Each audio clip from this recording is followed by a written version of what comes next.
Hey, it's me, the Right Rican, and I hope you guys like the new background. I was getting kind of tired of the old background, so I looked for a nice image, and here we go. Got my new image. Um, I'm here today. You can see from the title of the video, I'm going to talk about Tony Fauci, Mr. I am the science. But before I get into that, I always save it for the end. But if you enjoy my content, please like and subscribe. Follow me on social media. Follow me on Rumble and YouTube. I enjoy making these videos, and um, I hope you guys do too. I always appreciate feedback. I also, if you're someone who you constantly watching my stuff, constantly leaving me comments, I'll offer you a chance to come on the show. You guys could pick the topic, and we could go from there. Just because the fact that if I have to appreciate people enjoying my content, and I want to give them a thanks for watching these videos. So with that being said, let's get started with this video and the latest from Dr. Fauci. I mean, you know what? Let's just play what he says. Let me just play what he said first, just because I just there's so much to say, and yeah, there's just so much to say. Let's just go from there. Here's his video. Let me just make this a little bigger. All right, let's make his video a little bigger, not just me. Come on, there we go.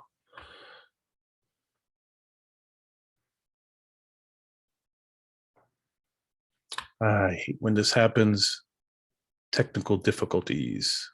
At this carefully. No, let's get to the 140. And I mean, anybody who's looking at this carefully realizes that there's a distinct anti-science flavor to this. So if they get up and criticize science, nobody's going to know what they're talking about.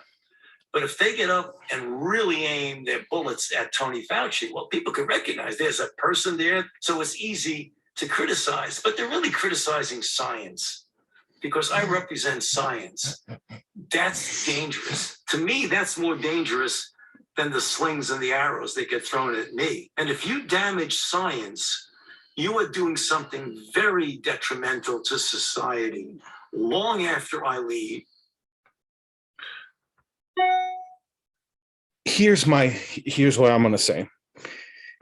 This guy's talking about that he's science, and anyone who has friends who are scientists, anyone who studied science, should be appalled by this. This guy is such an egomaniac.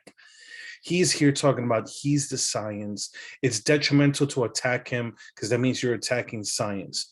No, we're not attacking this. We're not attacking science. We're attacking you and your obviously political slant when it comes to all this stuff.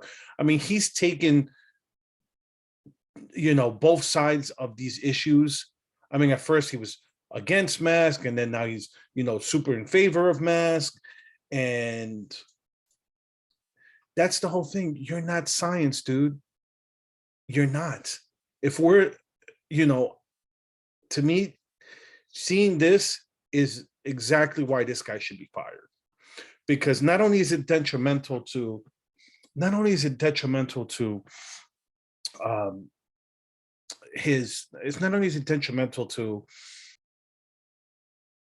so not only is this detrimental to science, is detrimental to society that this guy has the ego to say that you can't question him. Just the audacity of this guy. This guy really needs to be fired. I mean, you're the person that's in charge of this pandemic response should not be saying stupid things like this. Let me see. Let me go to, oh, sorry about that. Oh, come on.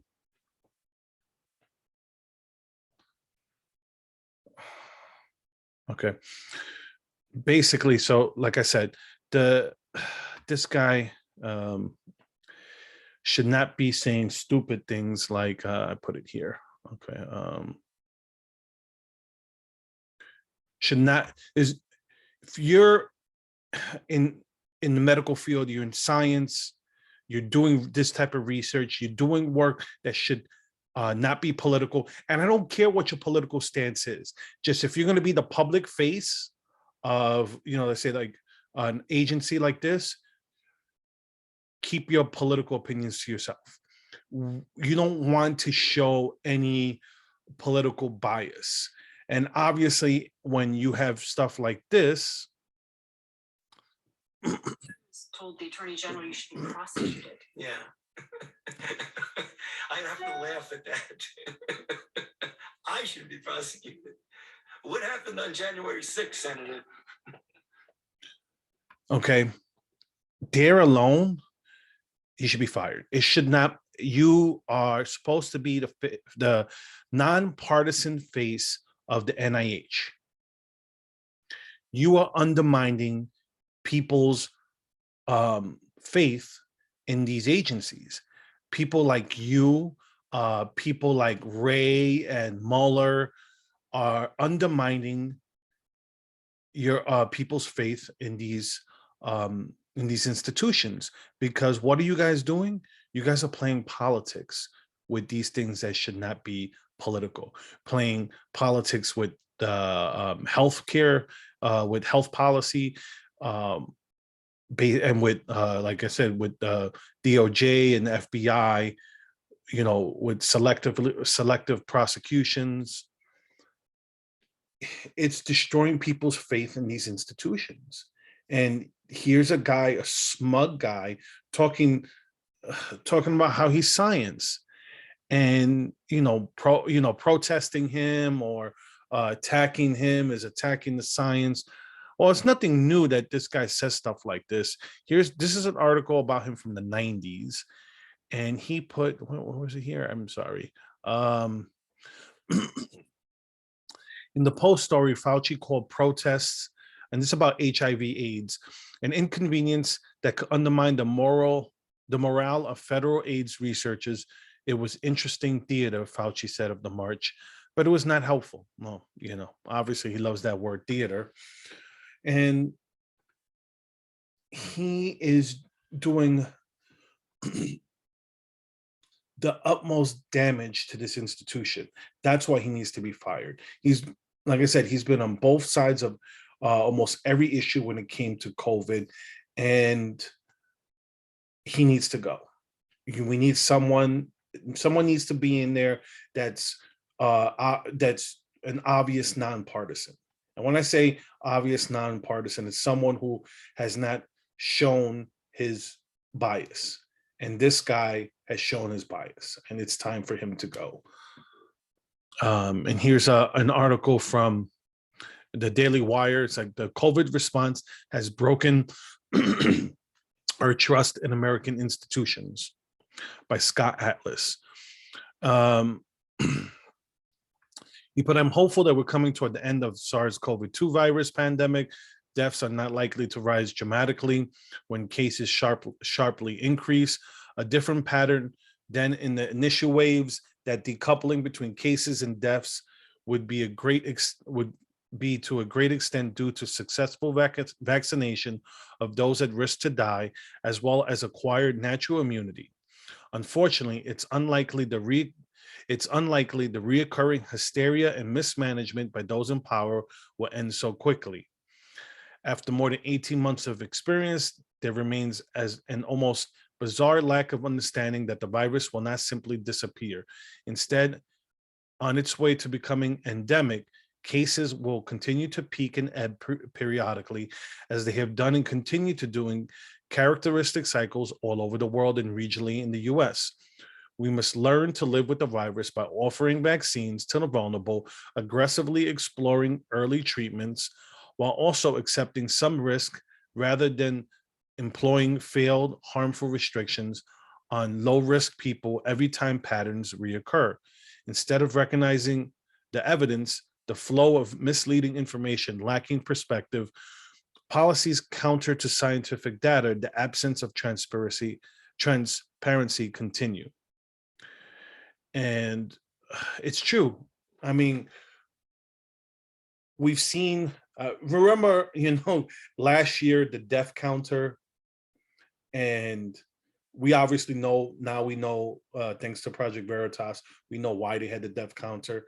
Because imagine if they would have kept the death counter right now, which this year, there's more deaths this year than there were last year.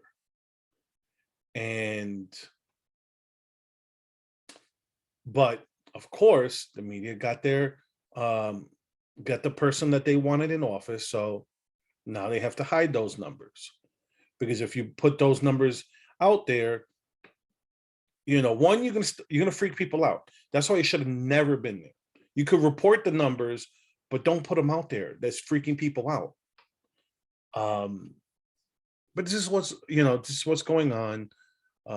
This is undermining. It goes here. Almost all governors made entirely arbitrary distinctions. Even one believed in the health benefits of these dictates. They were handed down with shocking disregard for the potential damages and deaths. In addition to seeing convincing data to justify such measures in the future, the citizenry must be convinced that rules apply to everyone. When elected officials are caught enjoying indoor dining with lobbyists, or public health leaders ignore their own restrictions on family gatherings, they undermine the moral legitimacy necessary for voluntary compliance. That puts the rule of law in future emergencies at risk.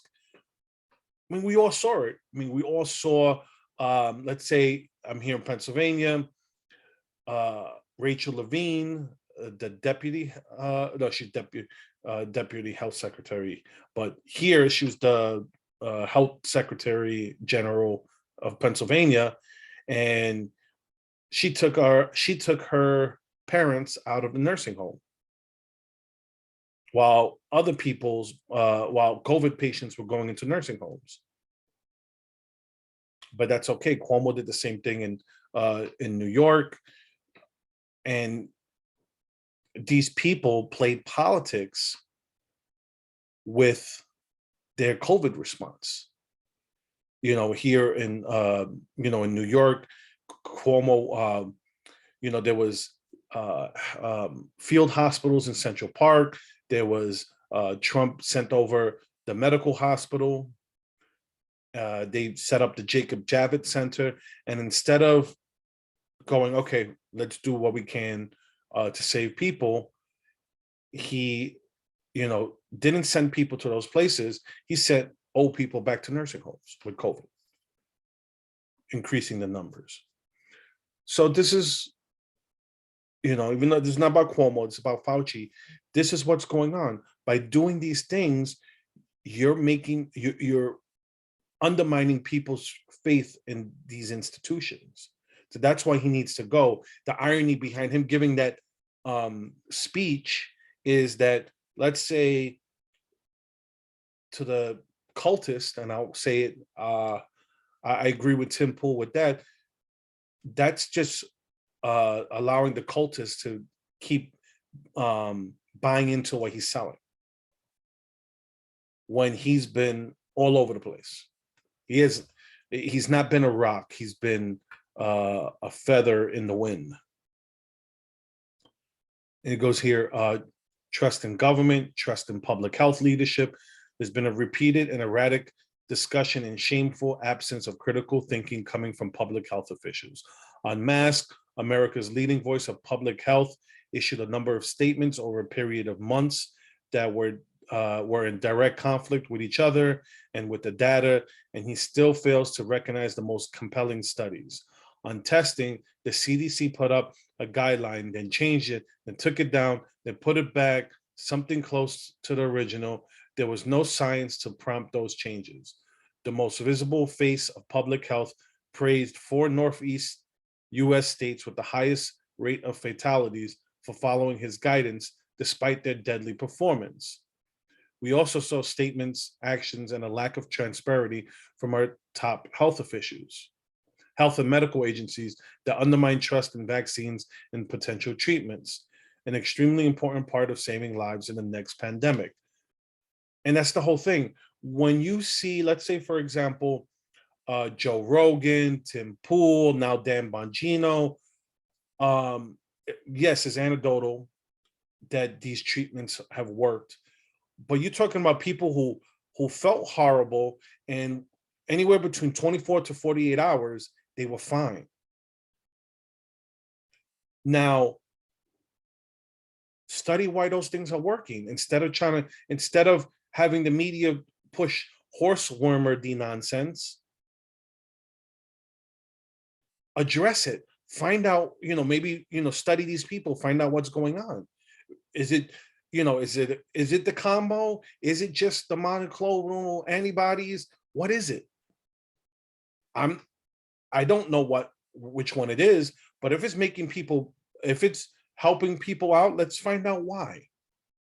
Instead of going, oh no, you can't because, the Saint Fauci says that they don't work. No, you have doctors that are practicing medicine, and if they're seeing that these things are working in their patients and it doesn't hurt them, what's the big deal? Okay, if you go to a doctor and you're sick, right? This is what used to go on back in the day, where if they didn't give you anything, you felt like you were you felt like there was no reason for you to go. Okay, so what they would do is, well, antibiotics don't hurt you, so they would prescribe it. What happens? People feel better, they stop taking the antibiotics, so whatever bacteria was left grow and whatever, and that's how we're getting resistant bacteria. Okay, this is how if these things are working and they're not hurting the patient, then what's the big deal? What's the big deal? If you go to your doctor and he tells you, oh, just rest and get sleep and take painkillers and all that stuff, why can't you ask your doctor, hey, doc, I heard these monoclonal antibodies and ivermectin and the vitamin drip and whatever, all those things, I've heard people have gotten better with it. Is it harmful to me? No. So can you prescribe it to me? No. Why? It's not going to hurt me. It might help me feel better. What's the big deal? And this is where trust in science, trust in health leadership, it's falling on the political lines. That's why people are losing trust in these institutions. And Fauci here doing this interview is, yeah, I'll link this article if you're interested, but just wanted to keep it about Fauci. This guy is doing a disservice to this country. Who he thinks I could understand in his mind, he wants to save lives, and more power to him, but it's time for him to go because he's just become the face of politicized medicine. He needs to go. Someone needs to take the reins that's going to be actively nonpartisan. This guy talking about January 6th and Ted Cruz, obviously he's a political actor, which, like I said, I don't care if he's a political actor, but for that position, I want someone that's actively going to show a face of nonpartisanship to the media and keep those type of opinions to himself. Obviously, when he's around people, his own friends, whatever, but when you're in public, you want to reassure people by not giving your opinions like this. This is gross. It's really gross what he just did. And what are we going to do? So anyways, I'm going to leave it there. I'm the Ray Rican. You follow me on YouTube and Rumble. You could interact with me on social media. And Still working on it. I have the Right Recon website. So it'd be the rightrecon.com. You could go there, and it'll also have it'll have my link to my link tree with all my social media accounts. But once I get some more time, I'm going to work on the website. I'm going to do a lot of things with this website. I'm going to probably maybe write my own pieces, my own opinions onto there. Maybe have friends contribute. Anyone who wants to contribute, let me know. And I'm going to go from there. So anyways, that being said, have a good one, everyone.